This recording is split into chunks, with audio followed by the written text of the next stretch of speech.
We are Steve and Jill. Together, we've been buying and reselling land since the 90s. Our data-centric approach leaves our buyers asking, how can you sell it so cheap? Here on the Land Academy Show, We answer that and more. I'm Stephen Jack Nutella. and I'm Jill DeWitt, and this is the Land Academy Show. This is episode number 2221. Today, Jill and I are talking about the worst states you can select for land investment. What comes with the worst? The best. Why did I choose worst? To put it right in the title. Because this is what people want.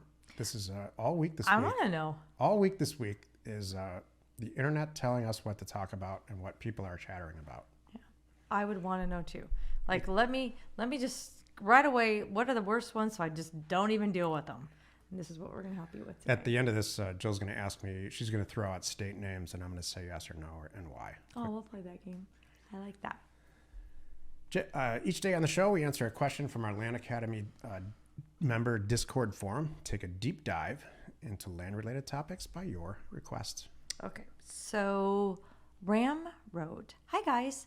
I'm performing the regular green test for 5 to 60 acres vacant land, and I get way different for sale and sold ratio results between Zillow, LandWatch, Land.com, and Redfin. So what do you feel is the most accurate for this purpose? Thanks. This is a diamond in the rough, brilliant question that goes very deep into data, into the internet. Excuse me. And again, like I talked about yesterday and on Monday, people, the internet, whomever is entering the market is all this internet, whatever it is now. It was not the internet 10 years ago that we have now. There's a sense of trust and a sense of unquestioning things that are on the internet, period. And so when you look at Zillow, LandWatch, Land.com, Redfin, Realtor.com, and on, all the sources of data that we have out there, we tend to think it's all real and correct and awesome. And it's there for our taking, and we own it. That is absolutely not the case. What's behind Zillow is mom and pop. Everybody inputs stuff into Zillow. It's whatever they put in there could be real, couldn't be. I don't know. In LandWatch, same thing. Land.com and LandWatch are the same, owned by the same company. They draw from the same data source. There's no way you could know this unless you got right in. Redfin has contracts with the MLS, but only certain MLSs. There's 344, I think, MLSs in the entire country. Most people think there's just one. There's tiny little factions of MLSs all over the place. Realtor.com is the actual National Association of Realtors data, and it's only the data that they allow us to see. So my point is this. You're going to get different numbers on all this stuff because the back end data that feeds all these sources that we use is different. It's not coming from the same place. You take that how you will take it. There's certain data sources that I trust. Zillow's one and Realtor.com is one. Redfin for houses is great. Redfin is amazing for houses, but not for land. How do I know that? Just from experience. So you can spend as much time you want as comparing these data sets, or you can just choose the ones that you really trust. But I can tell you for sure, you're not going to get the same answers across the board. This is what I was talking about a couple days ago about the mistakes that people make. We want this to be like trading stock. It's worth $32. I'm going to buy it. I hope it goes up. It goes up to 40 and then I sell it. I made some money. That isn't anywhere near what goes on here. There's so many. This is why there's so few people doing it and why the people who do it right make so much money. True. Great question. Choose your data sources wisely.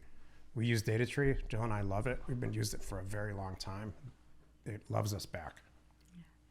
Today's topic, the worst states to select for land investment. This will be fun. Ask yourself these questions and they will tell you whether or not it's a good place to send mail in general. There's exceptions, but this is in general, data exceptions. Right. And at the end, we're going to play the little state game. Okay. Is anybody moving there or vacationing there? How about Florida? They move there and vacation there?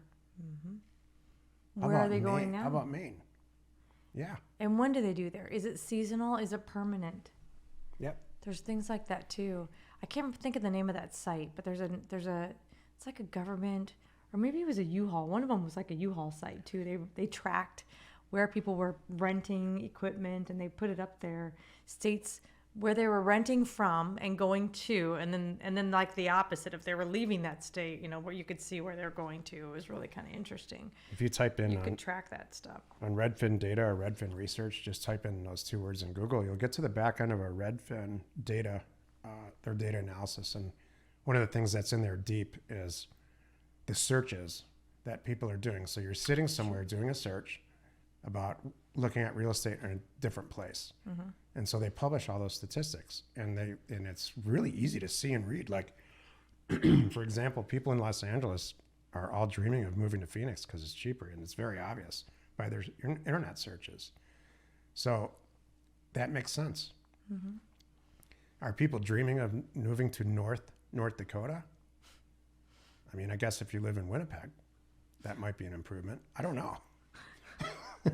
That's hilarious. It's all relative. How about the deep south? Yeah, I Who mean, would be thinking of that? Are they really going? is rural Mississippi experiencing massive people moving there? Right. I don't know. But I can tell you this is a good indicator about where you can buy property.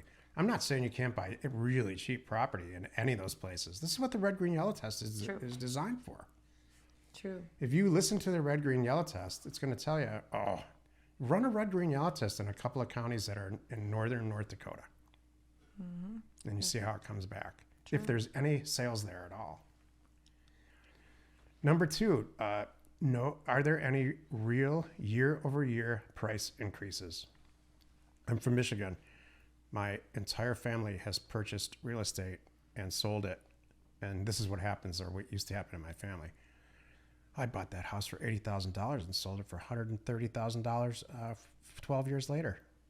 I made 50 grand on this deal. Are you kidding? This is amazing. You didn't make that at all. Between the interest expense and the maintenance cost and the houses and and mortgage insurance and all of it, that's not a real year-over-year price increase. My dad bought a house when I was a teenager on the lake for $700,000, and he sold it when his wife died.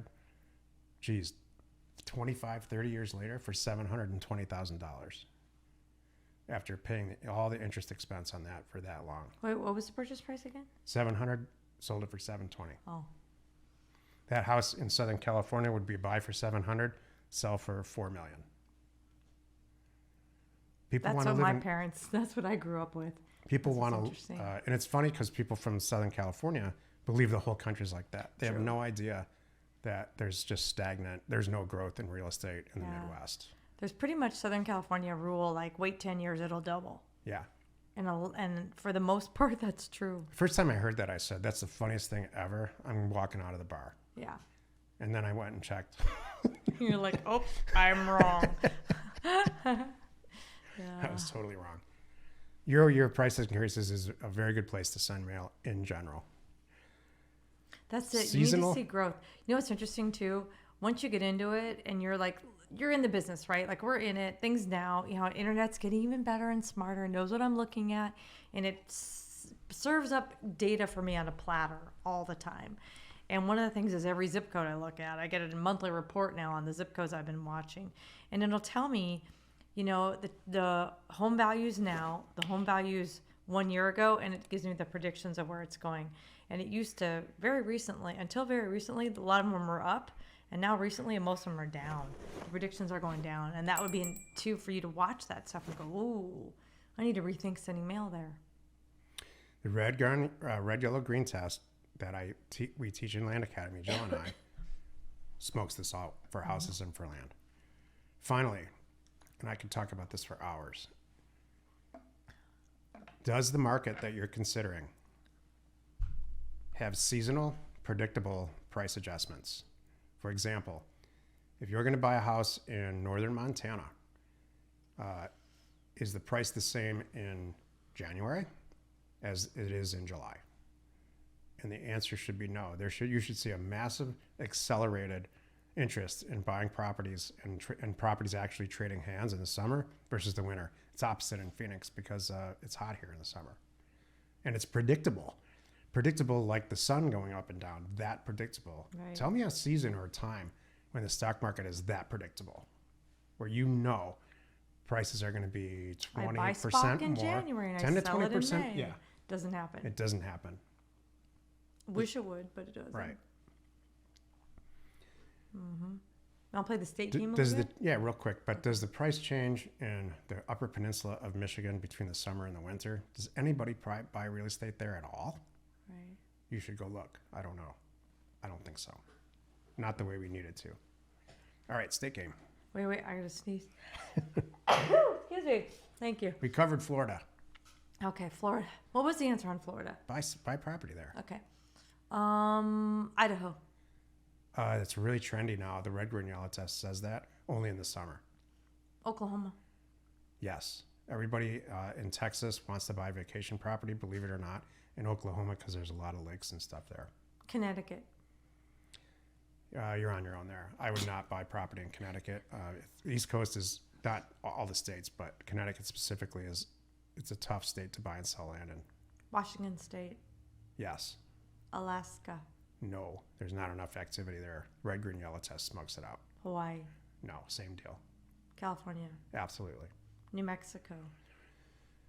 Yes, but tread lightly. If you stay around the major cities, you're going to do great. But there's some rural property there that, just like Arizona, that is very difficult. Wisconsin. Some parts of it can work. Ohio. Probably not, unless Indiana. you're local. And all these Rust Belt states, if you're local there and you understand the intricacies of little markets and understand agricultural land and all that, you can make a fortune. We have 2 people in our group right now that are killing it there. And they live there and they're from there and spent their whole lives there. Georgia. Deep South, property values are very low. If you're buying properties for $5,000 and selling them for 10, if that's what you want to do, you're gonna do great. You're not gonna become a millionaire in 24 months if you do that. One more. Texas. Yeah, Texas has been and always will be great. Skip Texas, out. everybody loves moving to Texas, and then some people move out afterward. Maybe they're chased out. After all, it's Texas. If you don't have the right attitude, that could happen. And I like Texas. If you walk into Texas thinking that you're going to change people's minds and profess amazing things to them that are going to be life-changing because you have this altruistic opinion of yourself as some kind of helper and spreader of amazing news and political stuff, you better run out of there. You will be chased. You decide who you are. Excellent. Hats off to you, Texas. Yeah. Thanks, Jill. That was a good one. You saved that up at the I end for just sure. came up with that. Join us tomorrow where we discuss what to expect as a brand new land investor. You are not alone in your real estate ambition. We are Jack and Jill. Information And inspiration. to buy undervalued property.